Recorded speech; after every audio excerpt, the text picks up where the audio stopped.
The House of Commons chamber holds some of the most precious heritage assets found on Parliament Hill. One of the chamber's most magnificent pieces of art is the linen canvas ceiling. Created in the Gothic Revival style, the painted linen panels illustrate the Canadian, provincial, and territorial coats of arms. The turquoise and gilded ceiling cove was designed to enhance the chamber's acoustics. Cork was also added to the plaster to help dampen the sound. The decorative elements also include grotesques, which often represent protection, and owls as a symbol of wisdom. In 1965, the panels were cleaned and repainted for Canada's centennial celebrations in 1967. During the fall of 2019, scaffolding was installed throughout the chamber to provide easy access to the ceiling. To protect the linen canvas ceiling during the renovation work, conservators needed to carefully remove it and prepare it for long-term storage.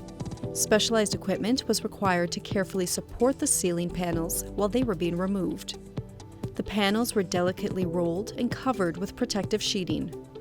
They will be stored at the Center Block Heritage Storage Facility. The linen panels will be examined in detail to determine how best to conserve this unique architectural feature. The ongoing work within this iconic building ensures the Center Block will continue to serve Canada and Canadians in the 21st century and beyond.